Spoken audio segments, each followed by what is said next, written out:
Hey guys, sorry the lighting in here is kind of goofy. I'm in my apocalypse storeroom right now, but maybe one of these days I'll get a little desk with a cool banner that's all professionally made, maybe some green screen stuff up here like the cool kids have, but in the meantime this is what you get.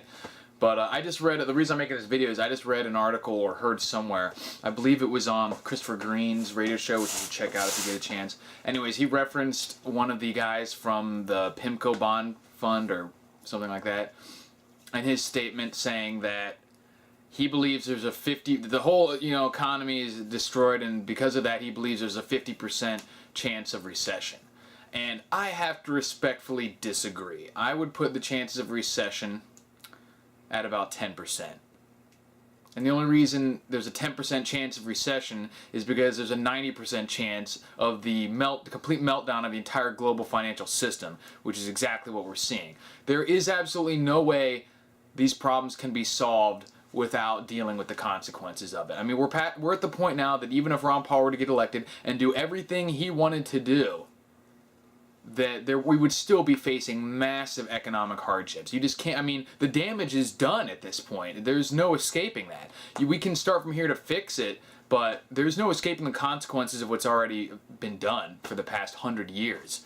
You know what I mean? All around the world. There's just no escaping it. We're going to deal with the realities of that situation. Just how heinous that's going to be, I don't know. But there is no way that this is going to get better without us having to deal with the consequences. I mean, basically the entire economy right now is like, I don't even know how to describe it. Basically, you can't see what the real results of these actions are, because people still are just stuck in the paradigm. You know what I mean? As long as things are going okay for them, they think everything's fine, and they think that, oh, it'll get better eventually or something, without realizing that there's a possibility their entire way of life could change.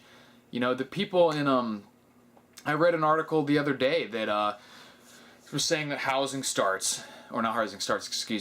medium home prices were at the lowest they've ever been in 10 years or whatever, since maybe 07 or something like that. Anyways, they've been going up for so long, so fast, that it's ridiculous to think that the housing prices are where they were like 5 years ago, which doesn't seem that ridiculous to me, but apparently it's this huge disaster, and now the medium home price is down to like $250,000.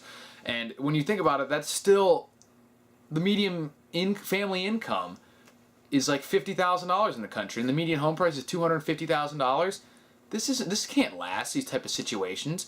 This isn't real, you know what I mean? Like, the average person would not be able to buy these houses or buy their cars or anything without debt. Our entire system is based on debt, and now that those problems are coming to light, this isn't going to continue forever. And you look at people who are even making $100,000 in their household, $150,000, when they need to go run out, and they're not buying houses paying cash, they're still buying with mortgages.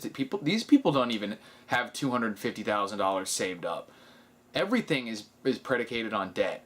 And since now we're seeing just the mask being ripped off the entire system, and we're seeing the rotten, how corrupted and destroyed it is underneath, there's not going to be any escaping in the future. They've been pushing this stuff along for as long as they can, but now we're reaching the actual physical limits of what this system can provide in terms of, just a debt-based system and the currency. There are actual mathematical limits to this stuff, and we're getting damn close to it. So that's all I want to say is that the chances of there's a 100% chance of the current system ending. What that means is I can't say with any certainty, but none of this 50% recession bullshit, because if you want to look at the numbers honestly, we're in a recession now.